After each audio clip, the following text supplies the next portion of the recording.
I'm Mia, 34 years old, living alone in the suburbs of Denver, Colorado, for the past 12 years. I've worked relentlessly, juggling 2 jobs at once, never taking a vacation longer than 3 days, avoiding luxury purchases, skipping weekend outings. One goal kept me going through every exhausting night owning a home of my own. And now, I've done it. A modest 3-bedroom house on Chestnut Street, not near downtown. No pool, no pretty rose garden, but it's mine. My name is on the deed. The keys are in my hand, and no one can take it from me. I didn't borrow much from the bank because most of the money I put into this house came from sweat and endless overtime at my design studio and evening shifts at a local cafe. It's not glamorous, but it's warm. It's the milestone I dreamed of ever since my mother told me. You need something of your own, Mia, something no one can force you to give up.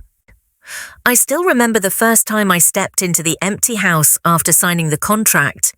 No one clapped, no champagne, no cake, just me and the sound of my own heartbeat thudding in my chest. I walked from the living room to the bedroom, my hand brushing the walls as if making sure this was real. This place was the peace I never had during an unstable childhood. Every morning, I wake up to soft sunlight streaming through the kitchen window, make a hot cup of coffee, play some jazz, and sit at the wooden table I assembled myself. No one calls my name. No one tells me what to do. I don't have to listen to arguments through the walls. And that complete quiet is the greatest reward I've ever had. I treasure every inch of this house. The hardwood floor has a few scratches, but I never fix them. They're reminders of those first days I cleaned everything myself, hauling heavy boxes in alone. Each evening, I sit on the chair by the window, golden light spilling down, wind rustling outside, and I think, finally, I have a place to breathe. Not everyone understands what it feels like to truly have a place of your own. Most of my friends are married with kids or living in stylish rentals downtown. They say it must be lonely living alone, or buying a house now isn't smart, or condos are easier. You get services. But I don't want easy. I want freedom. Freedom to paint my bedroom whatever colour I want without asking anyone. Freedom to hang old photos of my mum without someone calling them tacky.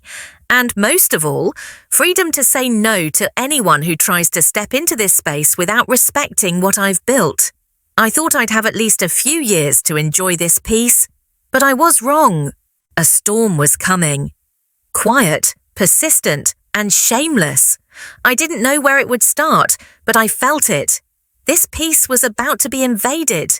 And it all began with a phone call from my sister. I don't talk much with my younger sister, Lana, 30 years old, married at 24. Her husband, Derek, 32, once studied photography but never held a job for more than 6 months. They are the free spirit type you see on Instagram, always in a new city, posting beach walks or desert meditation pics with captions like, "Choose living, not surviving. Lana and I were never alike. I need stability like air, but Lana sees it as a cage." She once told me, half joking, "You live like an old lady, afraid of risk. I'd rather have 1 year of real living than spend a lifetime stuck in a kitchen with bills." I didn't argue. Everyone has the right to choose their path. But I never imagined her version of real living would come crashing into the quiet world I'd built with so much care. 3 months ago, Lana and Derek sold their small house in Phoenix, where they'd lived for nearly 5 years with their 2 kids, Mason and Evie, 4.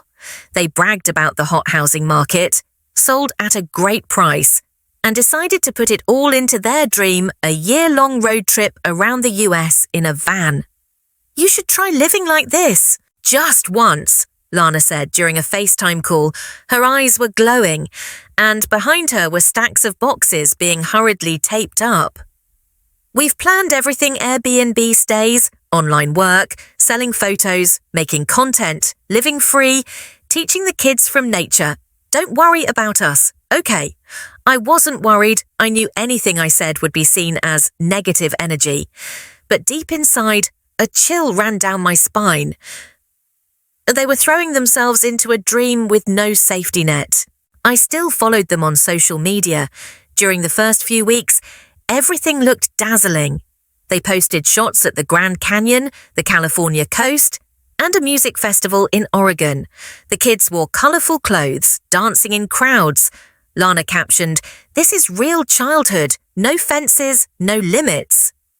I didn't hit like, didn't comment, partly because I didn't want to burst their bubble, but also because I refused to become the safety net when that bubble eventually popped. I didn't have to wait long, 2 months into their journey. I got a call near midnight. Lana's name lit up on my screen. I hadn't even said hello when I heard her crying. "Mia, we've burned through all the money." Her voice was wrecked, nothing like the vibrant woman in those recent photos. "Everything costs more than we expected. Airbnb prices are through the roof. The freelance gigs aren't paying on time. Our credit cards are maxing out. The kids are tired. They beg to go home every night." I stayed silent. "Mia, can we stay with you? Just for a few months. I swear we won't be any trouble." I looked around my house. The kitchen light was still on. The coffee was still warm on the table, and a part of me already knew this peace was about to shatter. Before I could say anything, Lana continued, her voice mixed with quiet sobs. "Please let us stay. Just for a few months. We'll figure things out after that." I sat still in my familiar kitchen, eyes fixed on my phone screen.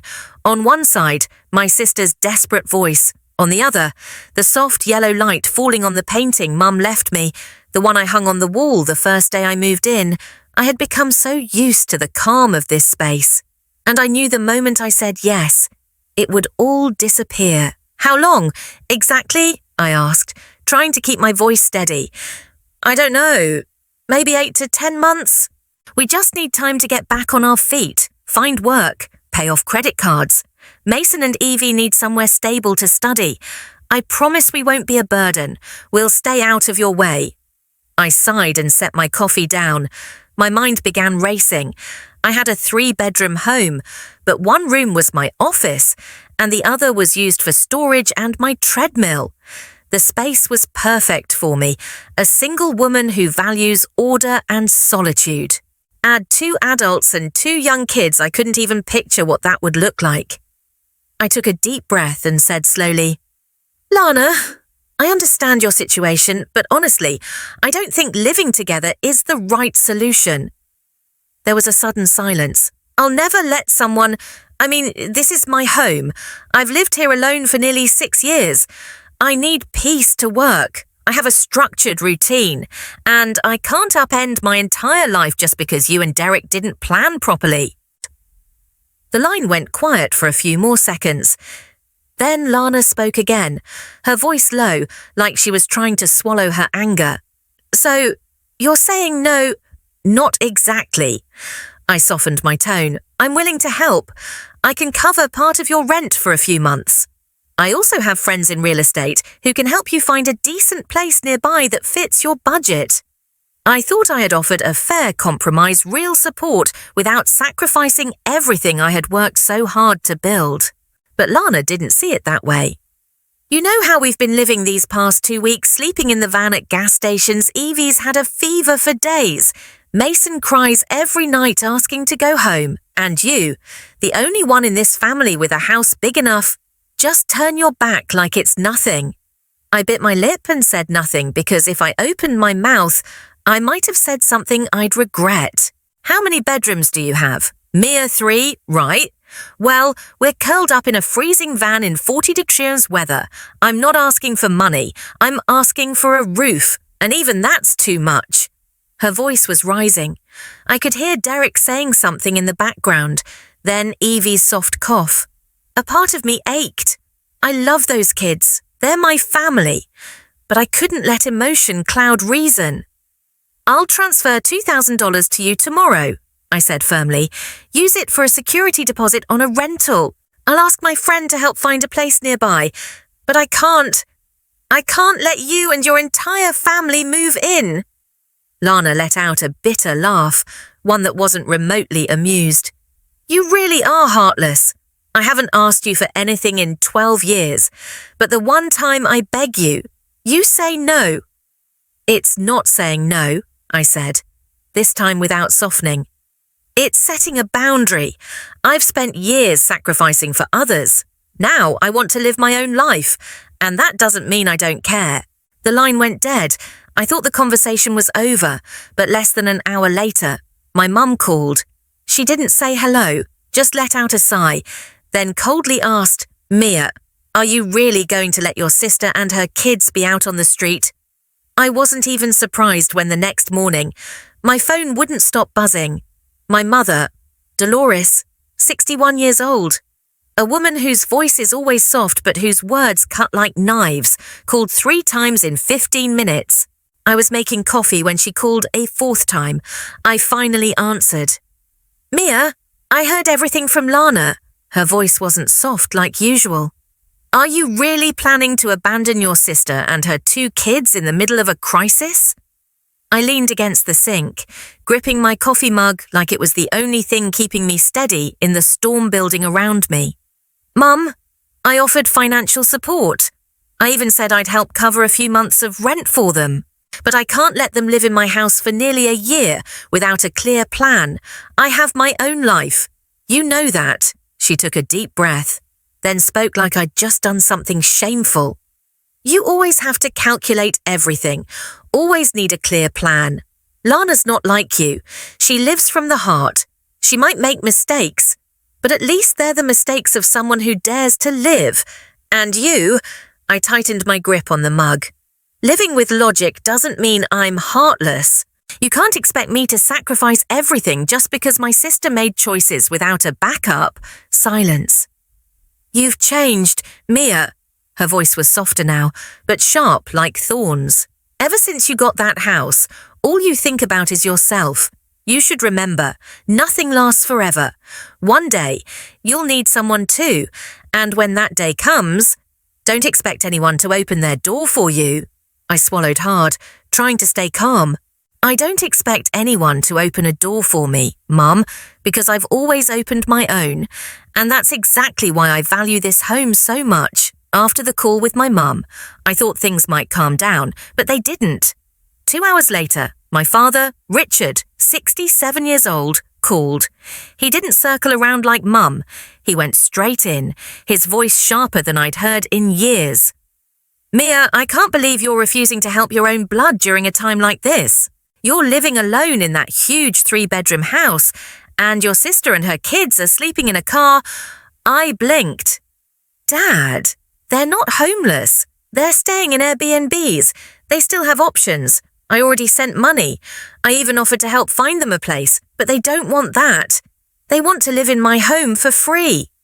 "What's the big deal? It's just 10 months. Mia, don't you remember when you first graduated and Lana let you crash at her place for 3 months? Did you forget?" I gave a tired laugh. "Those 3 months were during college, in a 1-bedroom apartment, on a couch, and I paid half the rent. Dad, this isn't the same." He wasn't listening. "You're so wrapped up in being independent. You think just because you have a house and a job, you can say no to everyone. But if you live like that, when you fall, who's going to catch you?" I took a deep breath. "If I fall, it'll be because of choices I made. And I will never show up at someone's door asking them to give up their freedom to fix my mistakes." He went quiet, then finally said one last thing before hanging up. "You're real proud of yourself, aren't you? But you'll learn, no matter how many houses you buy, they can't warm a life that's gone cold." I rested my head on my arm, exhausted, not angry, just tired. I've been responsible all my life. I've always been the helper, the one who carried the weight. But the moment I set a boundary, I became cold, ungrateful, selfish. And Lana wasn't done. That evening, I got a message from an old classmate, Sarah, someone who still loosely kept in touch with both me and Lana. "Mia, what's going on?" Lana posted a status saying she never expected the sister she trusted most to turn her back when the family needed her.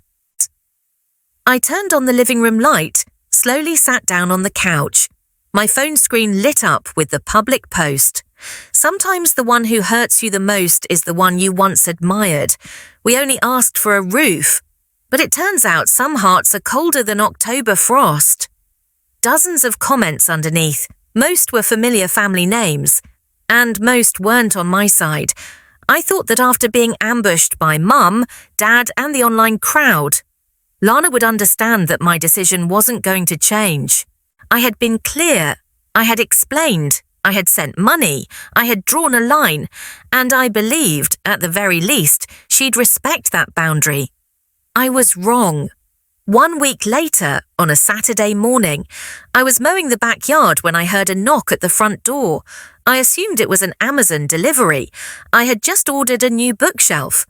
But when I opened the door, I froze. Lana, Derek, and the 2 kids, Mason and Evie, stood on my porch, surrounded by suitcases. Evie clutched a worn-out teddy bear.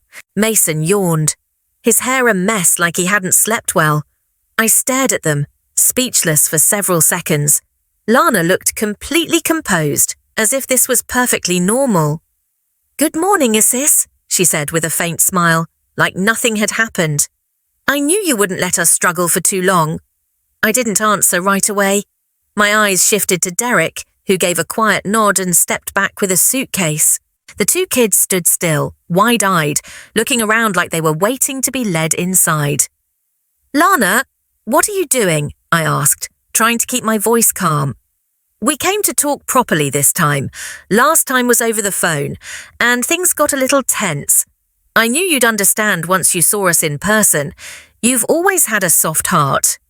I couldn't believe it. She really thought she could use soft heart to change my mind. "And you brought all your stuff?" I glanced at the suitcases. "Just to talk." Lana exhaled, like I was the unreasonable one. "Mia, we're exhausted. The kids are sick. Evie's been coughing for 2 nights. You want to talk in a parking lot? Or can we come in, have some water, and talk like normal people?" I looked at the 4 of them. My heart clenched when I saw Evie rubbing her eyes, but reason snapped me back. I couldn't let emotion take the wheel again. "Come in," I said, stepping aside. "But just to talk, nothing more." Lana flashed a quick, triumphant smile before replacing it with her sweet sister face. They all stepped inside like they hadn't been turned down before. Derek placed the suitcases against the wall without asking or even looking at me. I led them to the living room, deliberately keeping distance. "Talk," I said, folding my arms. "What's the plan this time?" Lana sat down on the armchair, smoothing her hair. "Just 10 months? That's all we need. We won't be any trouble. Derek can do housework. I'll cook, clean, watch the kids. We'll keep everything spotless. You won't have to lift a finger." "And after 10 months, I cut in." Lana hesitated, then replied in a tone that felt rehearsed. "If things are stable, we'll rent our own place. And if not, well, we've been keeping an eye on some cheap flights. There are deals in Arizona, so maybe we could hit the road again." I let out a dry laugh. "So, after nearly a year living in my house, you still want to take off if you find a cheap flight. You really think that's okay?" That's when Derek finally spoke up. "We're not trying to take advantage. Mia, we just thought maybe you'd be more understanding. You know." I walked over to the window, avoiding their eyes. "You sold your house with no backup plan, blew all the money on hotels and restaurants, didn't save, didn't invest, didn't make any security net for the kids. And now you're here, knocking on my door, expecting me to rearrange my entire life to fix the consequences of your reckless choices." Lana stood up, face flushed red. "So now you're lecturing me. You always think you're right, but living your whole life stuck in the same boring loop, what's there to admire in that? We're daring, and you're just scared." I turned to face her directly. Daring to live doesn't mean dumping your responsibilities on someone else and calling it freedom. The tension in the room was sharp as glass. Evie started to cry softly. Mason buried his face in his dad's shirt. I spoke my last words, my voice ice cold. I'm not changing my mind. You have 10 minutes to pack up and leave, if you need it. I'll call you a cab. Lana stared at me, a mix of shock and fury in her eyes. But this time, I didn't flinch. Lana stood frozen for a few seconds before her face turned red with rage. Her chest rose and fell quickly, and her eyes lost any trace of pleading. There was only anger now. You really have changed. You never used to be this cold, she hissed. You used to say you'd always be there for me. Did you forget that? I clenched my fist but kept my voice steady. I did say that, but I never promised to carry the weight of every reckless decision you made. Reckless! Lana let out a bitter laugh. I chose to live authentically. I dared to dream. You're a ghost. Work. Come home. Lock the door. Call it stability. I turned fully toward her. Yes, I choose stability because I know exactly what instability costs, and because I never want to stand at someone else's door with my entire family, begging to stay without a plan in place. Derek couldn't stay out of it any longer. He stepped forward, his voice no longer gentle like before. I thought you'd be different, but turns out you've always been the type who only thinks about herself. Remember when I got married? Mum said you didn't want to pitch in because you were busy paying off student loans. Back then, you used the same excuse prioritizing your future. Sound familiar? I stared at Derek, stunned. He had the nerve to bring up something from nearly a decade ago. You're right. I didn't help financially back then because I was working 3 jobs to pay off my student debt. And I don't regret putting myself first during that time. That's how I built this life.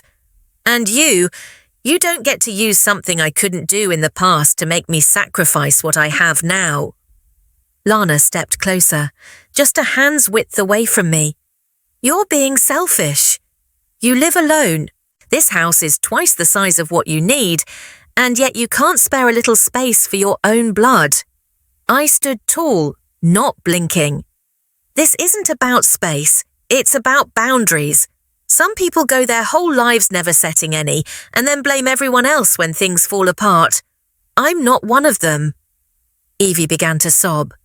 Derek turned to comfort her, but Lana kept her eyes locked on mine, like if she glared hard enough, I'd back down. You'll regret this, Lana said quietly, like a curse. One day, when you need someone, no one will be there. I gave a faint smile, though something twisted in my chest. If the price of having someone stay is giving up my peace and freedom, then I'd rather be alone. Derek dragged the suitcase closer to the door. He looked at me like I was the worst person in the family. We won't bother you anymore, but just remember, you turned your back when your family truly needed you. I opened the door. The cold afternoon wind crept into the living room. Good luck, Lana. I mean it. She didn't reply. She just told Mason to hold his sister's hand and pulled the suitcase out of my house without looking back. I stood there, my hand still gripping the doorknob. What I felt wasn't anger, and it wasn't triumph, just an expanding emptiness in my chest, cold, heavy, and tired. But I knew one thing: if I gave in this time, there would never be a last time. I thought things would quiet down after Lana and Derek left, dragging their luggage and their glares behind them. I didn't expect gratitude, but I at least hoped they'd respect the boundary I'd set. I was wrong, so wrong. I had to ask myself, had I really underestimated just how far my sister could twist the truth? Not even 24 hours later, my mother called again. She didn't wait for a hello. Her voice cracked like she'd been crying. Mia, did you really kick them out onto the street? You watched those kids cry and just slammed the door. I froze in the kitchen, still holding my now cold coffee. What are you talking about? I didn't kick anyone out. I let them in, heard them out, and calmly said no. I didn't yell. I didn't insult. I didn't shame them. But you closed the door and you turned your back. Lana said, you stood there, watched the kids cry, and pointed them to the street. I was speechless. Mom, I never did that. I invited them into my home. We sat in the living room. Everything was said with reason. But they didn't want reason.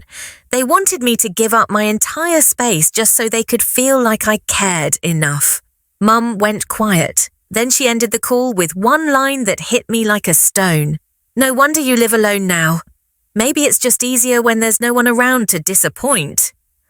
That afternoon, my Aunt Margaret, my mum's younger sister, sent a message. She rarely reaches out, usually just a holiday card here and there, but this time she sent a long paragraph accusing me of being cold as stone and forgetting all the times Lana helped you back when you were in college. That evening, my cousin Julia commented on an old photo I posted weeks ago. Me reading by the window, books may open your mind, but they don't open your heart. I went still. It felt like I was on trial in a courtroom I never got invited to, and the verdict had already been decided. I tried not to react. I didn't post, didn't reply, but somehow my silence only gave people more reason to judge, as if saying nothing meant I was guilty. The next evening, my phone lit up with a message from Monica, a college friend and someone who used to be close with Lana. Mia, I don't want to interfere. But if your sister's really in that much trouble, maybe you could soften a little. It's only 10 months. After all, she's family. I replied with just one sentence. Would you be willing to let a family of 4 move into your 2-bedroom apartment? Monica never responded. But messages like that kept coming in from old acquaintances, former classmates, past co-workers, people who had never stepped foot in this house, who had no idea how many years I worked until 2 a.m. to pay off my mortgage. Another mutual friend, Kevin, messaged with a more neutral tone. I get that Mia wants boundaries. I just think if it were me, I'd compromise a little. I mean, you live alone. Living alone doesn't mean living in excess. Just because I have 3 bedrooms doesn't mean I owe anyone the other 2. This house is the result of sacrifice, my right to live on my terms, bought with years of never getting sick, never quitting, never slipping up. And just as I was sitting alone in my living room, watching those messages pile up, my phone buzzed again. Dad was calling. You should know, the whole family's watching you, Mia, he said. He wasn't angry anymore. His voice had turned to something quieter, more threatening. No one understands why you won't let your sister stay. They're calling you the Ice Queen. Have you heard that? I let out a bitter laugh. I figured they'd call me a self-made woman, but I guess around here, independence is a crime. Dad said nothing else. He just hung up. I leaned back on the sofa, staring at the ceiling. The peace I'd fought so hard to build wasn't being destroyed because I did something wrong, but because I refused to carry someone else's consequences. And I didn't regret it. But I was starting to understand something when you start setting boundaries. The people who used to benefit from crossing them will be the ones who get the angriest. I should have known this was coming. From the way Lana looked at me that last time before walking out, I could already feel it. But intuition is different from seeing it unfold, loud, clear, and public. Monday night, just after I stepped out of the shower, my phone blew up with notifications. I opened Facebook to check a message from a client, and instantly my timeline erupted. The first post that popped up was from Lana herself. Her profile picture showed her hugging Evie, the backdrop a soft sunset. The caption was unusually long, full of emotion, and, of course, heavy with drama. And the only person in your family who could help chooses not to. When your kids are sleeping in a car in 40 degrees weather and the sister you once admired just stands there in the doorway, what do you learn? That sometimes family isn't a place to return to. It's the place that hurts the most. Right below the post were more than 100 comments, and rising by the minute.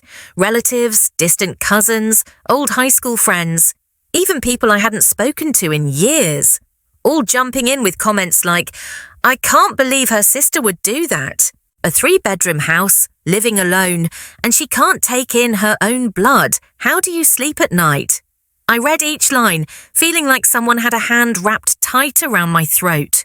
What shocked me wasn't just the outrage, it was the unanimity Lana received. No one asked for my side, no one fact-checked. All they needed was a heart-tugging story and an easy villain. And I fit the role perfectly. I hadn't planned to respond. Honestly, I wanted to stay silent. But when even my Uncle Henry, the one who lives in another state and hasn't seen me in 8 years, commented, I always thought Mia was too cold.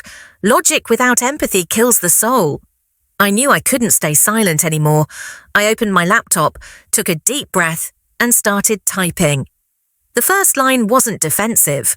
It was clarity. I'm not someone who likes airing private matters online, but if someone drags me into the court of public opinion, I have the right to speak. I wrote everything from start to finish that I had sent money, offered to help with rent, invited Lana's whole family into my home to talk things through, and only said no to them living here for nearly a year with no clear plan. I wrote that I love my niece and nephew, but love doesn't mean losing your personal boundaries or sacrificing the peace I traded my youth to earn. I didn't use harsh language. I didn't smear my sister, but I told the truth. I didn't slam the door on 2 kids. I just refused to open it to indefinite dependency with zero accountability. I posted it at 10 p.m. within 10 minutes. The first comment appeared. Finally, both sides of the story. Then another, I once let someone rent my spare room for 3 months. It was a nightmare. I get it, Mia. Still, not everyone was on my side. Plenty of people continued defending Lana, saying things like, family means sharing, Mia's still being too rigid. Or, it wouldn't kill her to bend a little for her sister. But at least this time, I had a voice. At midnight, Lana texted a short, icy message, you chose to humiliate me in front of everyone. Don't be surprised when they all turn on you. Then she blocked me on Facebook. I stared at the screen in silence, not angry, not afraid, just strangely relieved. I knew it wasn't over. There were likely more messes ahead. But at least I didn't have to swallow the truth and let someone else rewrite my life the way they wanted. For the first time in days, I slept through the night. 3 days after I posted. Tension in the family hit rock bottom. Lana vanished from all platforms. No more posts on Facebook. No more free spirit stories. No more dreamy comments from Derek about healing journeys. But that silence wasn't retreat. It was the calm before the next storm. That evening, while I was sorting paperwork in my home office, my phone rang. It was Dad, Richard. I hesitated. I knew this call wouldn't be easy, but I answered anyway.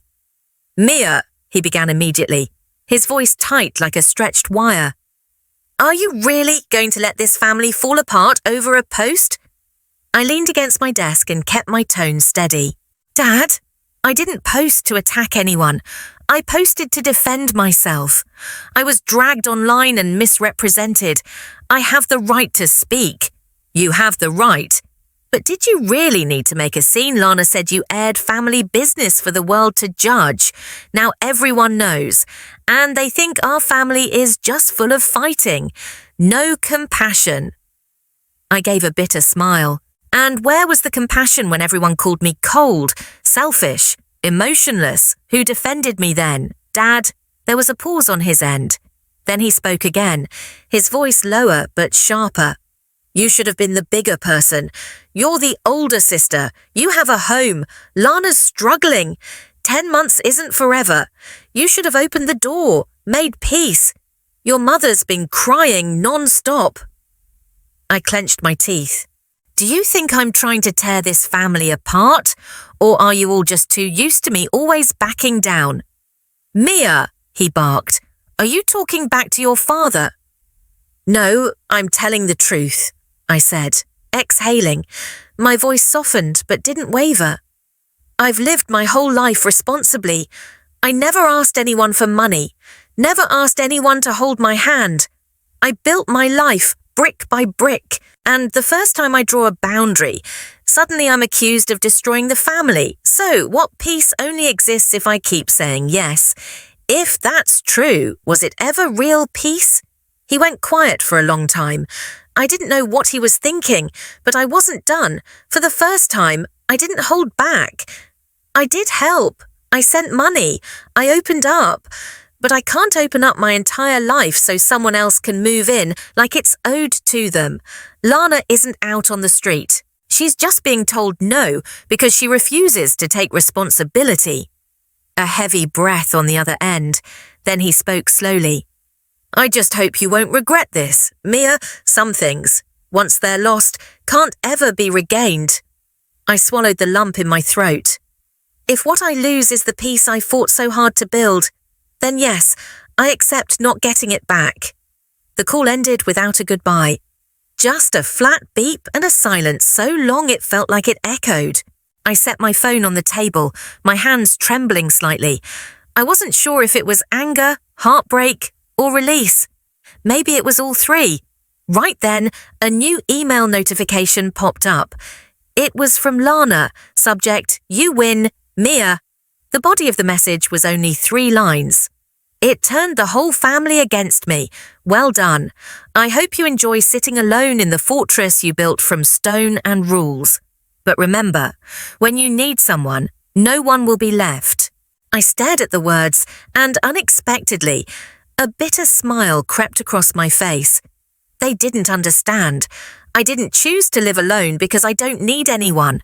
I chose to live alone because I was tired of always being the one needed, but never understood. After Lana's final email, everything went eerily quiet. No more calls from Dad, no more guilt-ridden texts from Mum, and, of course, not a single word from Derek or the kids. My Facebook returned to normal, but my friend list had gotten shorter. A few people quietly unfriended me. Others hid my posts from their feeds. I guess in their eyes, I'd become the poster woman for successful but heartless. I wasn't angry.